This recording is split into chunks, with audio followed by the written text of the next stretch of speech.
Bab 31, Laras PS Nadia. Mas yakin Pak Detektif ini pasti punya maksud lain, tak mungkin membantu secara cuma-cuma. Brak, meja digebrak keras oleh Laras. Kopi sampai muncrat mengotori meja. Adikku murka, dia tak segan-segan mengamuk kalau orang yang dia sayang dijelek-jelekan. Bang Ilyas mulutnya bener-bener harus dijejelin cabai setan. Gak disaring banget. Ini rumah kami, Bang. Tolonglah bicara yang sopan. Jangan nuduh-nuduh yang gak baik sama Mas Arya. Dia udah tulus mau membantu keluarga ini. Bener kata Laras, Mas. Minta maaf sama Arya. Tapi lah, aku cuma mau urusan kasus anak kita. Biar aku yang urus. Bapak dan Ibu yang bakal membantu kita. Buat bayar berapapun asal Zahwa bisa segera bebas. Gini Pak Ilyas, lebih baik kita kerjasama pakai pengasas rekomendasi Bapak juga boleh, biar Bapak lebih tenang. Nanti pihak saya biar membantu mencari bukti dan saksi untuk meringankan hukuman Zahwa. Tuh, dengerin Bang, meskipun Mas Arya sudah diomongin nyelekit, dia tetap baik, mau cari jalan tengah, gak pakai otot kayak abang. Haduh, susah sih kalau ngomong sama orang yang selalu mentingin nafsu dibandingkan adab dan ilmu. Mantan suamiku tertunduk, masih menampakkan raut tak suka. Kelakuannya seperti anak kecil. Apa mungkin dia cemburu atas kedekatanku dengan Arya? Ah, tidak mungkin. Kalaupun demikian, aku tak peduli. Mas Ilyas harusnya berpikir ada Nadia yang harus dijaga perasaannya. Mas, ternyata kamu di sini? Tanya Nadia sinis. Tak ada angin dan hujan. Nenek Gayung menginjak rumahku. Sejak kapan dia ada di Surabaya? Tinggal di mana mereka? Apa mungkin bapak dan ibu sudah menerima pernikahan mereka? Dek, ngapain kamu kesini? Harusnya aku yang nanya gitu sama kamu, Mas. Tapi dek, gak usah nyusul-nyusulin segala. Apa salahnya? Aku kan istri sah kamu. Lagian Mas katanya mau ke kantor polisi jenguk Zahwa. Kenapa ada di sini? Mampir dulu sebentar, dek. Sudah, kamu pulang sana.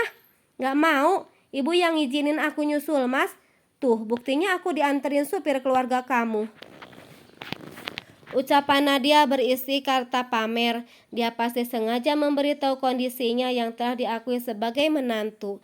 Dia membusungkan dada menunjukkan keberhasilannya telah merebut hati orang tua Mas Ilyas. Senyum licik tergambar di bibir tipisnya. Dek, pulang sana. Mas masih ada urusan. Gak bisa. Kalau Mas di sini, aku juga akan tetap di sini. Tanpa permisi, Nadia menyerobot masuk dan duduk di samping Mas Ilyas. Membuat Arya terpaksa pindah di bangku tengah karena tempat duduk kami berbentuk letter U. 2 kursi panjang berhadapan, 1 kursi yang cukup untuk 1 orang ada di tengah. Oh, ini yang namanya Nadia, perempuan yang mirip Nenek Gayung. Menyeramkan dan gak berkemanusiaan. Dengan sadar merebut suami orang, dijaga kalau ngomong. Emang faktanya kayak gitu? Nenek Gayung yang terhormat, tolong ya, jangan main duduk aja.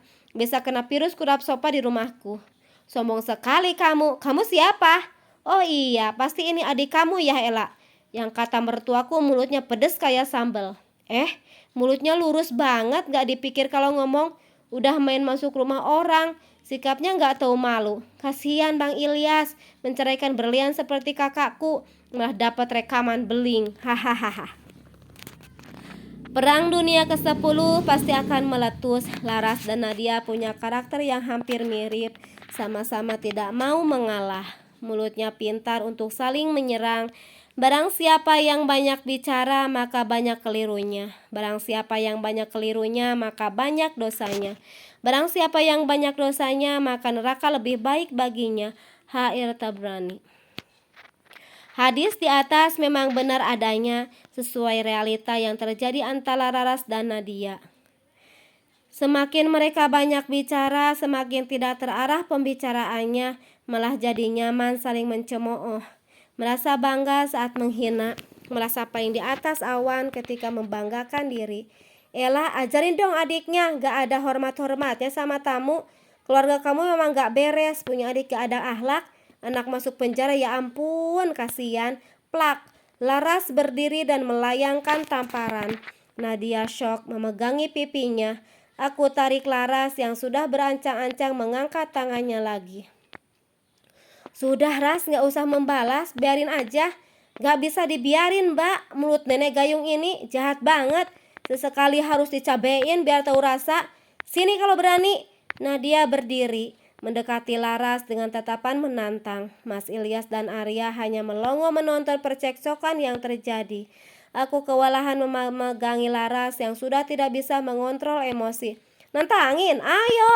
Oh, rambut Nadia dijambak oleh Laras.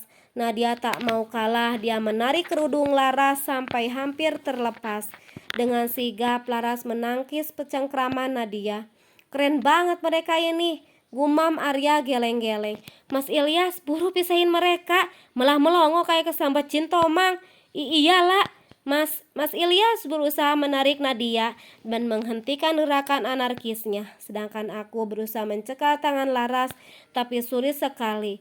Adikku beringas melawan, mungkin ini momen yang dia tunggu, ingin bertemu Nadia dan mengajaknya bermain jambak-jambakan. Laras bilang ingin menalangi sakit hatiku karena aku selalu diam saja disakiti Nadia. Ras, udah Ras, jangan kayak cah kentir. Percuma kayak gini, si Nadia gak bakal sadar. Teriakku menasihati. Bentar lagi Mbak. Ampun, kamu pikir makan bakso bentar-bentar? Arya, bantuin dong, katanya detektif. Ada kerusuhan malah diem aja. Hehehe, saya kagum lihat perempuan-perempuan hebat seperti ini, El. Matamu hebat, cepetan bantuin, kami kewalahan. Keringat membasahi kulitku. Begitu pula dengan Mas Ilyas, dia berkali-kali terjungkir di lantai karena terkena pukulan Nadia yang salah sasaran. Laras dan Nadia benar-benar menyusahkan. Panas-panas kayak gini malah ribut. Biur, harap tenang semua, teriak Arya. Setelah menyiramkan satu ember air pada Nadia dan Laras. Jurus air seember yang dilakukan Arya berhasil memisahkan mereka dengan mudah. Kenapa tidak sejak tadi dilakukannya? Susah payah aku menarik-narik mereka agar berhenti bertengkar. Hanya dengan seember air, dengan mudah mereka saling melepaskan cengkraman. Ih, Mas Arya, kok ngeguyur Laras sih? Maaf, Ras. Kamu hebat bisa melawan sekuat itu. Tapi cukup ya pertengkarannya. Kamu pasti capek. Lebih baik kita makan siang. Ya juga ya, Mas. Ya udah deh, aku mau ganti baju. Nanti kita makan di luar ya. Siap. Hah? Mau kemana kamu? Apa sih, Nenek Gayung? Nanti kita lanjutkan lagi. Lapar tahu? Gua mau makan sambil romantisan sama detektif Arya. Bye. Laras masuk ke kamar. Ucapan Arya menjadi jurus ampuh mengendalikan adikku. Luar biasa. Diam-diam Arya bukannya hanya jago menaklukkan penjahat, namun pintar menundukkan perempuan. Dek, ayo kita pulang. Kamu keterlaluan banget. Di rumah orang pakai segala ribut-ribut. Bukan aku yang duluan, Mas, tapi mantan adik iparmu yang gak ada akhlak. Sudah, cepat pulang. Bikin malu aja. Lah, Mas izin pulang, nanti kita bicarakan lagi soal Zahwa. Aku mengangguk sebagai tanda setuju. Dengan langkah jengkel, Mas Ilyas keluar. Tak peduli Nadia terus memanggilnya. Gara-gara kamu, Ella, kenapa sih kamu masih saja mengganggu hidupku dan Mas Ilyas? Ingat ya, kalian ini sudah bercerai. Siapa yang kegatelan sama suami kamu? Maaf ya Nadia, aku gak pernah kursus belajar ilmu pelakor, jadi gak bakal kecentilan kayak kamu. Enak aja kalau ngomong. Maaf Bu, lebih baik Anda pulang. Saya bisa memanggil kawan-kawan polisi untuk menyeret Anda ke kantor atas tuduhan melakukan keributan di rumah orang. Ih, dasar kalian. Sekali lagi dengan mudahnya Arya mengusir Nadia. Memang keren pria di sampingku. Sekalinya bicara, orang-orang langsung patuh. Tak salah Laras begitu mengidolakannya. El, kamu gak apa-apa kan? Gak apa-apa, gegapku kambuh.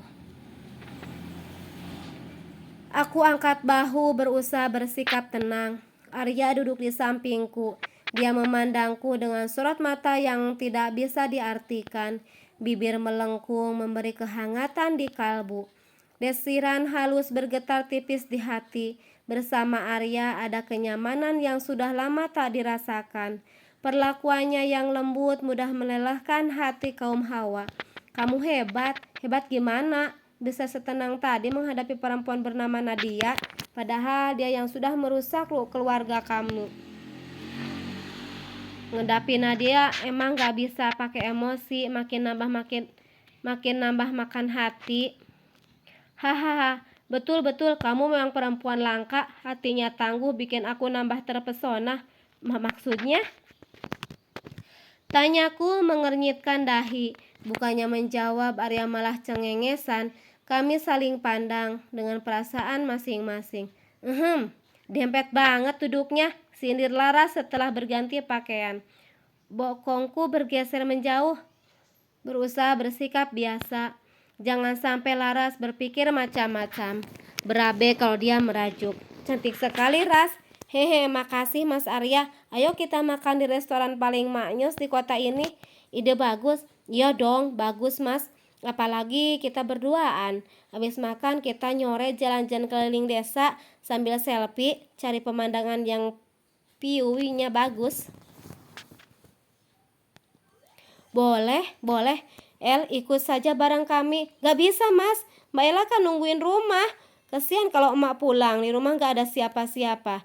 Iya Arya, kalian bersenang-senanglah. Kalau aku sudah beda umur, mending menenangkan pikiran di rumah. Tuh, bener banget kata Mbak Ella. Kakakku harus banyak istirahat, udah beberapa hari jarang tidur. Kenapa jarang tidur, El? Mikirin kasus Jahwa? Ya gitu, tenang ya, istirahat yang cukup. Kesehatan nomor 1. Kalau kamu sakit, Jahwa pasti nambah tersiksa. Soal Zahwa, banyaklah berdoa, saya akan membantu semaksimal mungkin. Iya, jawabku singkat. Diam-diam memperhatikan Laras yang mulai kesal, dia pasti tidak terima. Pria pujaan hatinya menunjukkan perhatian yang berlebihan. Sebenarnya Arya suka pada Laras atau aku? Kenapa dari gelagatnya seakan dia menyukai kami berdua? Dia sering memuji-muji Laras, tak segan saling membalas gombalan demi gombalan yang dilontarkan adikku. Namun di sisi lain Arya begitu perhatian kepadaku. Mau ngobrol terus sampai subuh? Atau mau cari makan? Arya, sana pergi, kasihan adikku sudah kelaparan. Dia bisa berubah jadi vampir kalau perutnya keroncongan. Ih, Mbak Ella fitnah aja. Hehehe, santai Ras. Senyum dong, cemberut terus kayak nenek gayung. Sorry, jangan semakan aku. Dengan nenek gayung kayak si Nadia, mukanya aja serem, ditambah alak minus. Amit-amit deh. Hehe, ya sudah, sana pergi. Kami pamit jalan dulu, El. Aku tersenyum sambil mengangguk. Keceriaan Laras terukir kembali. Dia pasti sudah mengusir kesalahpahaman tentang aku dan Arya. Sampai kapanpun, hubungan di antara aku dan detektif tampan itu tak lebih dari teman. Kami punya visi misi hidup yang beda jauh, tak mungkin disatukan.